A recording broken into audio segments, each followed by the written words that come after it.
Ma comptabilité avec Dolibar, facture client français à compte. Bonjour et bienvenue. Dans cet enregistrement, je vais vous montrer comment faire une facture d'acompte pour un client français avec Dolibar. Si vous me découvrez, je vous rappelle que je fais des vidéos, des guides sur Dolibar et la comptabilité. Le meilleur moyen de ne rien louper est de vous inscrire au canal Telegram Comptabilité France Dolibar. Je vous mets un lien d'inscription en dessous de cet enregistrement. Ce n'est pas forcément nécessaire si vous avez déjà téléchargé une fiche guide relative à Dolibar, vous êtes inscrit à mes informations spécifiques de Dolibar.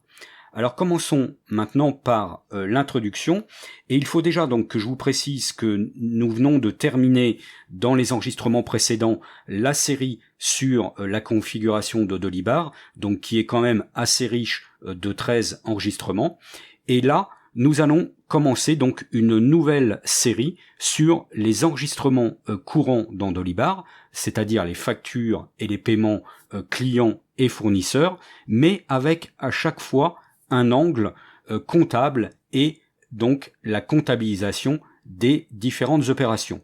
Ce qu'il faut que je vous précise également en introduction, c'est qu'il y a des vidéos officielles sur la chaîne de Dolibar qui vont vous aider, et notamment le tutoriel 4 sur la gestion des tiers, donc prospects, clients et fournisseurs, le tutoriel 5 qui concerne les produits et services donc dans Dolibar, et enfin le tutoriel 10 sur les factures à compte et avoir, donc entre parenthèses clients, sur Dolibar. Donc je vous mettrai les liens de ces trois enregistrements en dessous de celui-ci. Alors commençons maintenant par la partie présentation. Donc lorsque j'ai une facture client à faire, je me pose toujours deux questions. La première question, est-ce que le client existe déjà? Si le client existe déjà, pas de problème, je clone la dernière facture ou celle qui est appropriée à la facture que je veux faire maintenant. Parce que je peux, par exemple, pour un client, vendre deux types de prestations, comme par exemple du coaching et des cours en ligne, et suivant la facture que je veux faire là à l'instant, je vais aller choisir de cloner une facture de coaching ou une facture de cours en ligne. Si le client n'existe pas, il va tout simplement falloir que je le crée. Alors, il faudra également que je crée le code comptable correspondant. Donc là, dans tous les exemples que nous allons voir, je ne vais pas créer les codes comptables parce que je les ai déjà créés à l'étape de la configuration du module de comptabilité partie double et notamment donc de configuration du plan comptable. Donc là, je n'aurai pas de compte comptable spécifique à créer. Mais vous, dans votre cas particulier, pensez bien que si vous créez un nouveau client, il y a de fortes chances que le code comptable correspondant n'existe pas dans votre plan comptable. Donc il faudra bien, effectivement, le créer préalablement pour pouvoir l'affecter à votre fiche client. Deuxième question que je me pose, c'est est-ce que la prestation existe déjà? Si la prestation existe déjà, parfait, je n'ai rien à faire. Par contre, si la prestation n'existe pas, il va falloir, comme le client, que je la crée et code comptable compris. Donc voilà, cela étant dit, nous allons maintenant nous rendre sur l'instance de Dolibar pour pratiquer et faire cette facture d'acompte. Donc pour aller sur mon instance de Dolibar, donc comme d'habitude, je vais me connecter à mon instance avec l'URL donc qui est enregistrée dans ma base de données qui passe, et je vais lancer ici la connexion en exécutant la saisie automatique. Alors là, il faut préciser que je me connecte avec mon compte d'utilisateur standard. Je n'ai pas besoin de travailler avec le compte administrateur. Donc je prends le compte utilisateur standard. Donc là, je vais par acquis de conscience, je vais vérifier les tiers, mais voyez que les tiers ici, il y en a bien aucun puisque je débute et que je n'ai créé aucun tiers, et dans les services, pareil, je n'ai aucun service puisque je n'en ai pas créé. Donc je vais déjà commencer par la première étape et créer le tiers. Donc là, je vais sur tiers, nouveau client, et là, je vais renseigner tout ce que j'ai à renseigner. Alors j'ai commencé à préparer et j'ai noté donc les informations dans mon bloc-notes de ce que j'avais à renseigner. Donc le tiers que je vais facturer, c'est la société FV2C. Donc elle est bien ici en prospect client. Donc j'ai un code client qui va être attribué automatiquement en fonction du masque de numérotation que j'ai choisi. Et je vous rappelle que j'avais choisi CL et trois chiffres. Donc un chiffre sur 3 positions, pardon. Donc là, il va m'attribuer le code CL001. Est-ce que c'est ensuite un client que je vais avoir également en fournisseur? Là, non. Donc je laisse ici sur non. Ensuite, son adresse. Donc ensuite, le pays, c'est bien la France. Le département, donc je vais saisir les chiffres du département, donc 30. Ensuite, le numéro de téléphone, donc je l'ai indiqué ici. Le fax, il n'y en a pas. L'adresse email, elle est là. Donc je fais des copier-coller pour gagner du temps. Le site web, pareil, je vais aller ici, le copier-coller. Alors l'identifiant professionnel Sirène, donc je l'ai indiqué ici, pareil, je vais aller le copier. Le SIRET aussi. Le code NAF-APE, pareil. Donc le RCS RM, c'est Nîmes. Donc c'est bien une entreprise qui est assujettie à la TVA. Et je vais ici indiquer son numéro de TVA. Donc toutes les informations que j'indique là, ce sont des informations que vous pouvez avoir sur les sites de recherche d'informations en ligne sur les sociétés, comme par exemple entreprise.data.gouv.fr. J'ai fait un enregistrement sur ces questions de recherche d'informations. Je vous mettrai également le lien en dessous de cet enregistrement. Donc la seule chose que vous avez besoin, c'est d'avoir le nom de la société et son numéro Sirène pour pouvoir l'identifier. Donc ensuite, ce que je vais faire ici, c'est que je vais vérifier le numéro que m'a donné l'entreprise. Donc je clique ici sur vérifier. Voilà, donc là on voit bien qu'il y a eu une vérification et que le numéro est bien valide et correspond bien à la société que j'ai indiquée ici dans ma fiche. Donc pas de problème au niveau de la validation du numéro de TVA. Ensuite, je vais renseigner ici le type de tiers, donc c'est une TPE, le nombre de salariés, donc je sais que c'est entre 1 et 5, le type d'entité légale, donc je sais que c'est une SASU, donc je vais aller rechercher ici le type de société, donc société par action simplifiée unipersonnelle, donc je sélectionne ça. Le capital, je sais que le capital est de 100 €. Ensuite, les tags client prospect, ça je l'utilise pas, tag fournisseur non plus, et affecter un commercial, je vais me mettre en tant que commercial. Et donc là, je vais ensuite cliquer sur créer le tiers. Voilà, donc le tiers a été créé. On voit qu'il a attribué automatiquement le code client, CL001. On voit qu'il a attribué également le code comptable client 411 FV2C. Ça tombe bien parce que c'est le compte que l'on avait créé dans le plan comptable. Par contre, il m'indique ici après le numéro de TVA que j'ai saisi. Et là, il me demande les conditions de règlement. Alors moi, mes conditions de règlement, par rapport à une facture d'acompte ou par rapport à une facture de coaching, la condition de règlement, c'est un paiement à 8 jours. Donc je vais regarder ici pour sélectionner mon paiement à 8 jours. Et là, je vois que dans les conditions de paiement, je n'ai pas ce règlement à 10 jours. Donc il va falloir que j'aille dans la configuration pour pouvoir ajouter ce paramètre. Donc je vais ici reprendre ce que j'avais indiqué dans le document de présentation et vous présenter les deux particularités que nous allons avoir à régler. Donc les conditions de règlement, donc là c'est celle que nous venons de rencontrer, donc à créer dans configuration dictionnaire si elles sont absentes. Donc c'est ce que nous allons aller faire maintenant. Donc je vais ici revenir sur mon instance de Dolibar. Je vais me déconnecter de mon compte utilisateur parce que je ne pourrai pas faire de modification de configuration avec mon compte utilisateur et je vais me reconnecter avec mon compte administrateur. Donc je viens ici pour sélectionner mes identifiants administrateurs. Et je vais maintenant aller dans, comme je l'ai indiqué sur ma présentation, dans configuration, dictionnaire. Et je vais aller ici en bas dans conditions de règlement.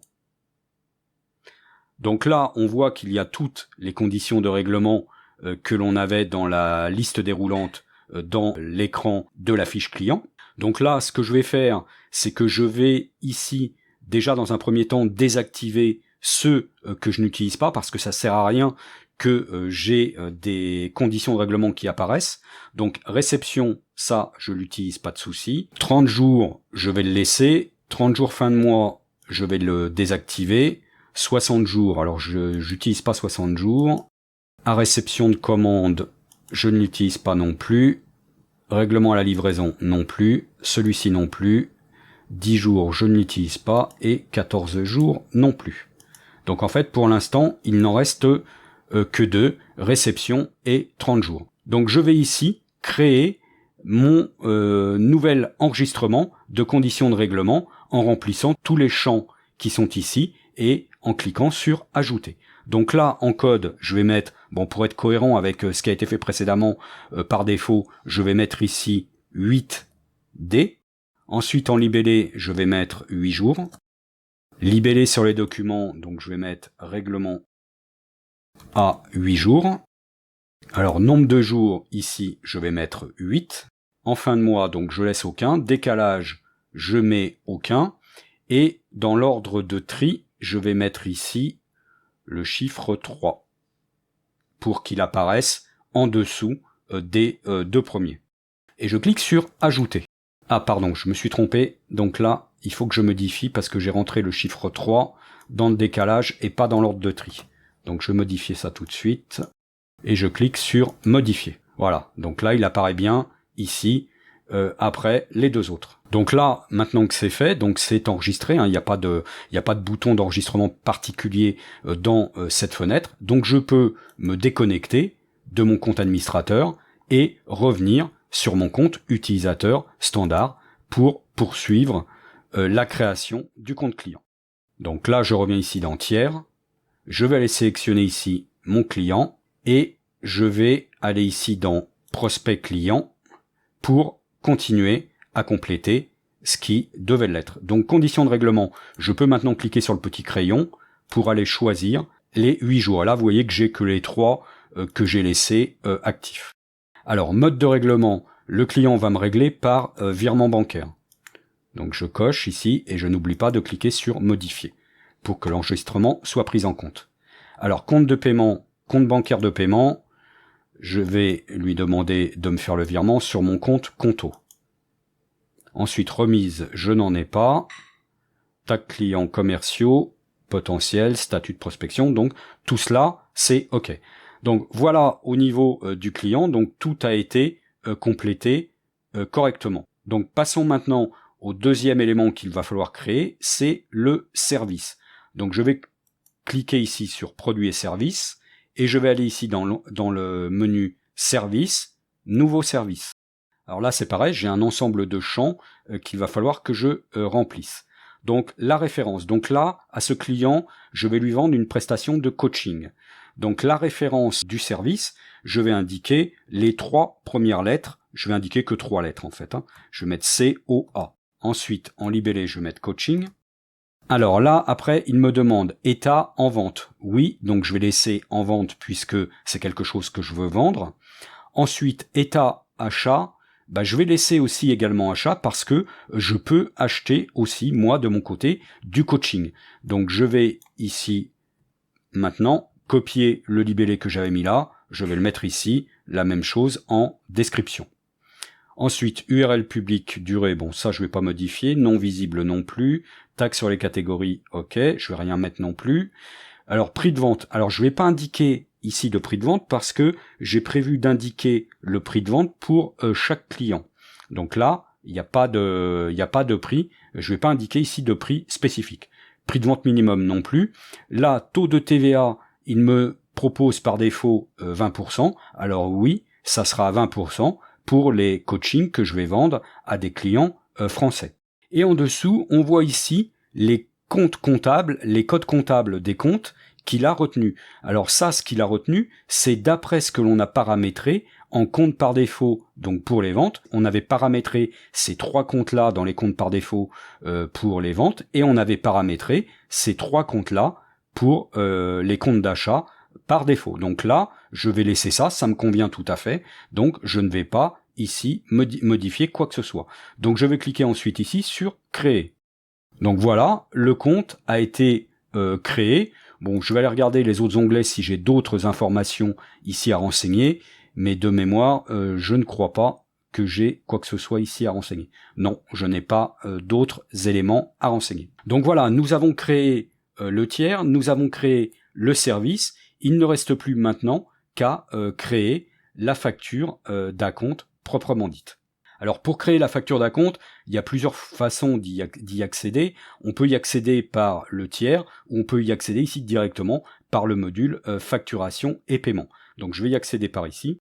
Et donc là, je vais aller dans facture client, nouvelle facture. Donc là, le premier champ qu'il me met ici, c'est brouillon. Alors la facture, oui, effectivement, sera en brouillon tant qu'elle n'est pas validée. Le premier élément que j'ai à sélectionner, c'est le tiers pour lequel je veux faire une facture. Donc là, je vais sélectionner mon tiers. Bon, pour l'instant, j'en ai qu'un seul, donc c'est simple. Ensuite, il faut que je choisisse le type de facture que je veux faire. Donc là, moi, dans mon premier cas particulier, c'est une facture d'acompte. Donc je vais cocher ici facture d'acompte. Alors, ensuite, la date de facturation. Alors, je veux respecter une certaine chronologie, donc je vais faire ma facture. Alors j'ai déjà fait un premier jet, donc je vais vous faire voir ici ce que ça donne. Donc voilà le type de facture que je veux faire. Donc cette facture, je veux la faire en date du 2 avril. Je vais sélectionner ici par exemple le petit calendrier pour aller mettre ma date du 2 avril. Ensuite, les conditions de règlement. Alors là, par défaut, il m'indique à réception, parce que je n'ai pas ici généré la facture à partir du tiers. Si je l'avais généré à partir du tiers, comme dans le tiers, j'ai indiqué 8 jours de conditions de règlement, automatiquement, il m'aurait proposé ici 8 jours. Mais là, comme je l'ai fait ici à partir du module facturation, il ne m'indique pas les conditions de règlement du client. Donc là, il faut que j'aille les sélectionner manuellement. Ensuite, le mode de règlement, c'est toujours virement. Compte bancaire, c'est toujours Conto. Le modèle de document par défaut, c'est ce qu'on avait configuré, donc Esponge. Et là, je vais avoir une note publique ici à indiquer, parce que sur ma facture d'acompte qui est là, j'ai mis un libellé qui est conformément à notre contrat de coaching du 2/4/2021. Donc je vais aller sélectionner ça si je peux, et donc je ne peux pas, donc je vais le ressaisir manuellement. Donc je vais mettre ici. Donc là, c'est OK. Et note privée, je n'ai pas besoin de note privée, donc je vais ensuite cliquer ici sur créer le brouillon. Alors là, on voit qu'il me met une référence provisoire, référence client, donc j'en ai pas, mais je pourrais mettre par exemple ici le numéro du contrat si j'avais un contrat numéroté. C'est pas le cas, donc je vais pas ici indiquer quoi que ce soit. Ensuite, il m'indique ici facture d'acompte, il me reprend la date. Alors là, par contre, il m'a repris à réception alors que j'avais noté 8 jours, où je me suis peut-être trompé, donc c'est pas grave, je vais modifier ici. Et donc, il m'indique bien la date limite de règlement, le 10 avril, ok, virement bancaire Conto, ok, pas de problème.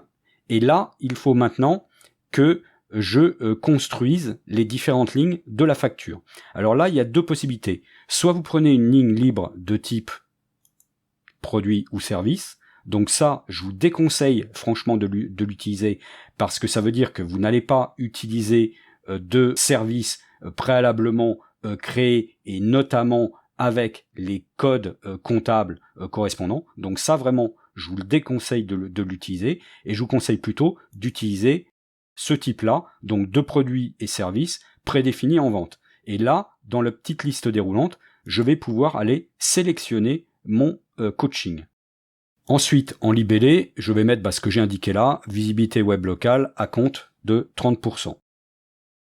Donc voilà. Ensuite, je vais mettre le prix. Alors au niveau du prix, j'ai prévu donc un prix de 29,10 €. La quantité 1, il n'y a pas de réduction, donc je vais cliquer maintenant sur ajouter. Ok, donc la ligne ici de facturation a bien été rajoutée. Par contre maintenant, ce que je vais faire, c'est que je vais quand même ici revenir sur la ligne pour modifier un point qui est, vous voyez ici, il me rajoute automatiquement la description du coaching. Donc ça, je vais le supprimer. Et puis ça me permet aussi de vérifier que je n'ai pas fait d'erreur au niveau de ce que j'ai indiqué là. Ça me permet de bien revoir les différents éléments. Donc là, je vais cliquer ensuite maintenant sur enregistrer. Voilà, donc ma ligne de facturation est faite. Qu'est-ce que j'ai maintenant comme possibilité?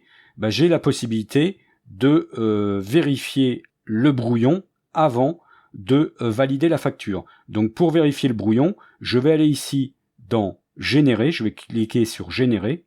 Donc le fichier a bien été généré avec succès. Et je vais après cliquer sur la petite loupe ici pour avoir un aperçu écran de la facture d'acompte. Donc là, je vais agrandir un petit peu l'écran. Et donc là, on voit bien qu'on a, je dirais, les différentes mentions de la facture. Donc le nom, les différents éléments de contact, on a la facture d'acompte, donc on a ici une référence provisoire, donc tant qu'elle n'est pas validée, j'ai bien la date de facturation et la date d'échéance qui est bonne, le compte client, donc j'ai bien ici le client, avec son adresse et son numéro de TVA, j'ai bien ici la note publique que j'ai renseignée, et j'ai bien ici ma ligne de facturation que j'ai indiquée dans l'écran précédent. Donc je descends ici en bas de facture, j'ai bien ici l'indication du règlement à 8 jours, j'ai bien ici les coordonnées de mon compte bancaire pour obtenir le virement, j'ai bien le total ici hors taxe, TVA, TTC, et j'ai bien ici en bas toutes les informations, les conditions, les extraits des conditions générales d'intervention et les informations légales de pied de page de la facture. Donc là, mon brouillon est bon, donc je vais le fermer et je peux maintenant valider ma facture. Donc je clique sur valider. Et là, il me propose d'attribuer une référence, donc que je ne peux pas modifier, qui est ACC 2021-001, et donc qui correspond bien au masque de numérotation des factures d'acompte que j'avais choisi dans la configuration, parce que j'avais choisi ACC, donc pour acompte client, l'année et un numéro d'ordre. Donc comme on est bien en 2021 et que c'est la première facture d'acompte que je fais, mon masque de numérotation fonctionne parfaitement. Donc là, maintenant, je vais cliquer sur oui. Donc voilà, ma facture est maintenant visible ici en cliquant sur la petite loupe. Donc là, on voit bien qu'il a enlevé la référence provisoire et qu'il a bien mis la référence, le numéro, et la facture d'acompte reste en tout point identique à ce qu'on avait préalablement. Alors là, par contre, il met bien effectivement le montant TTC à payer. Donc si je veux télécharger la facture, je clique ici sur le lien qui est là. Donc là, il y a une différence. Ici, sur la petite loupe, on affiche, et là, on télécharge sur son ordinateur le fichier PDF correspondant. Maintenant, ce que je vais faire après avoir créé la facture d'acompte, je vais saisir le règlement de la facture d'acompte. Donc je vais aller voir sur mon document précédent à quelle date j'avais mis le règlement de l'acompte. Donc je l'avais mis en date du 8 avril. Donc je vais faire exactement la même chose ici. Donc pour enregistrer le règlement, je vais cliquer ici sur saisir le règlement, donc on est dans le module facture.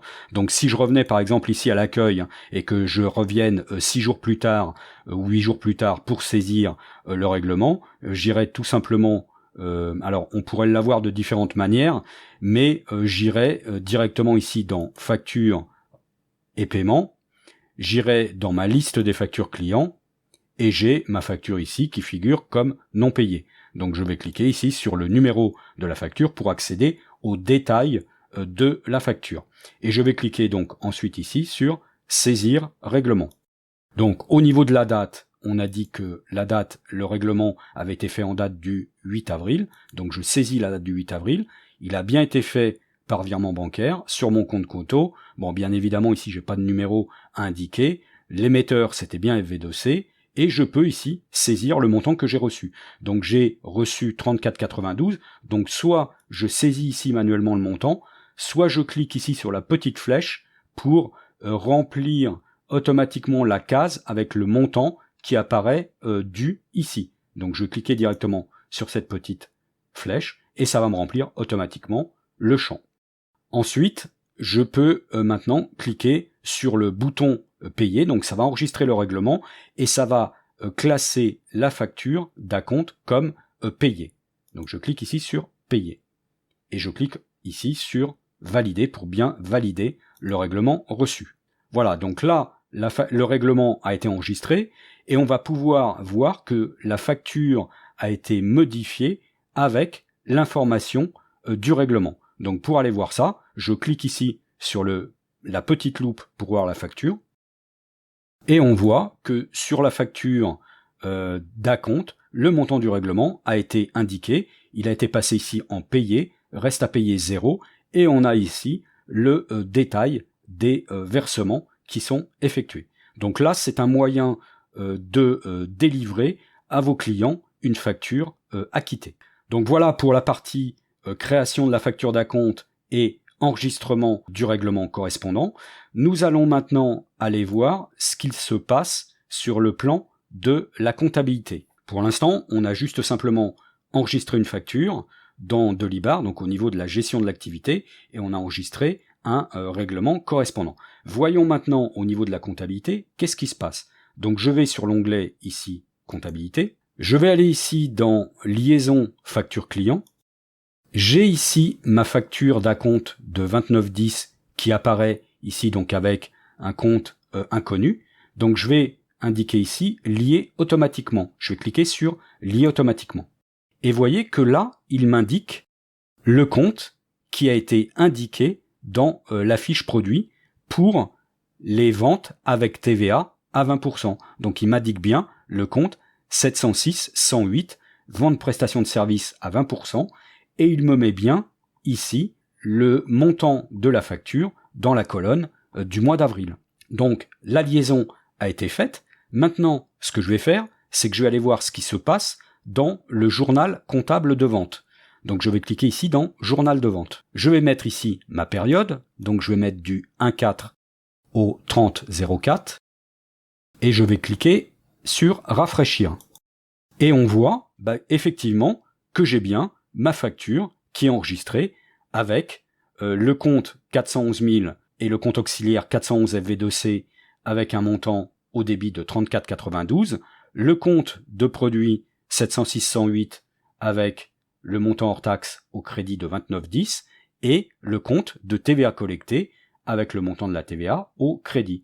Donc, l'écriture a été passée automatiquement à partir de l'enregistrement de la facture d'acompte que l'on a effectué. Alors, idem, je vais aller vérifier le journal de banque pour voir si le règlement a bien été enregistré dans le journal de banque. Donc, je clique ici sur journal compto et je vais pareillement aller vérifier les écritures donc du mois d'avril.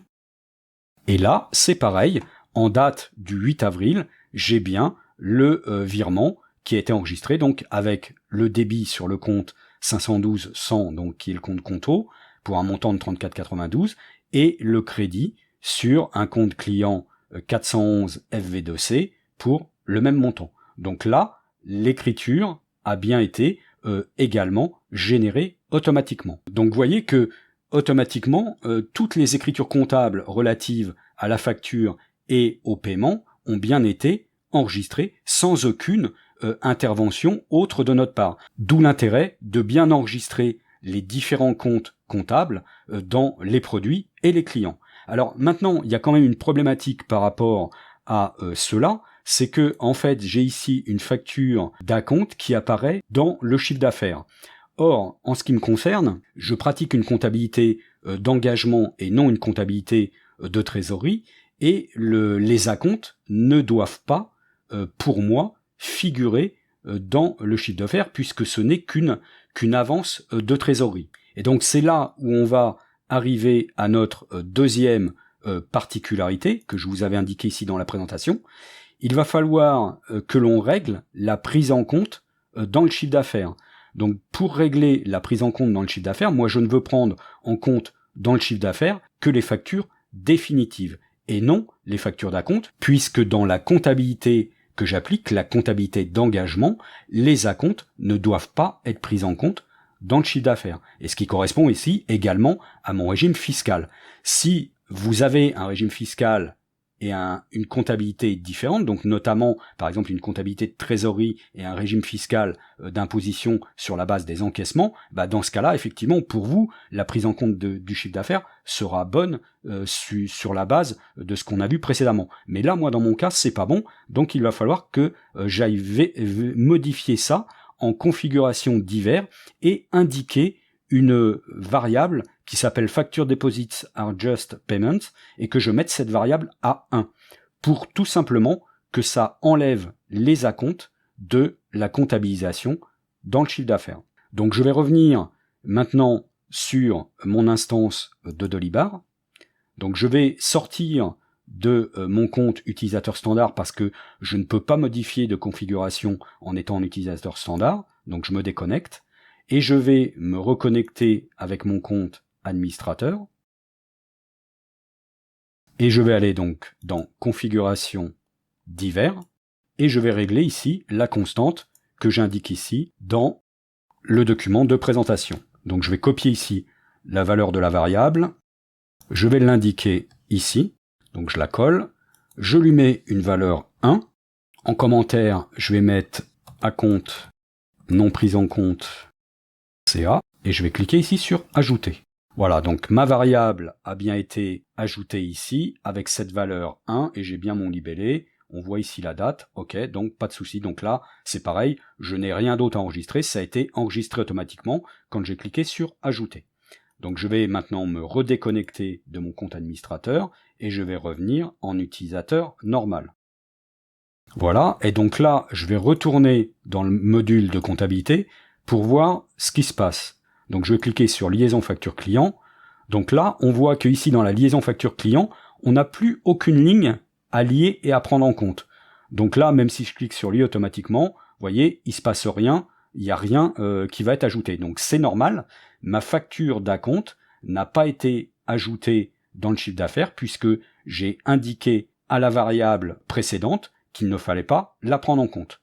Par contre, je vais aller voir, malgré tout, le journal Conto pour voir si le paiement est resté. Donc là, il faut que j'aille indiquer la période du mois d'avril.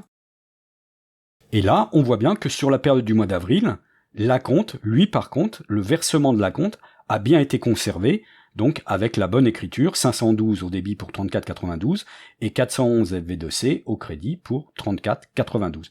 Donc là, ma comptabilité est parfaitement correcte et générée automatiquement sur la base des informations que j'ai indiquées. Donc voilà ce que je voulais vous dire sur ce sujet.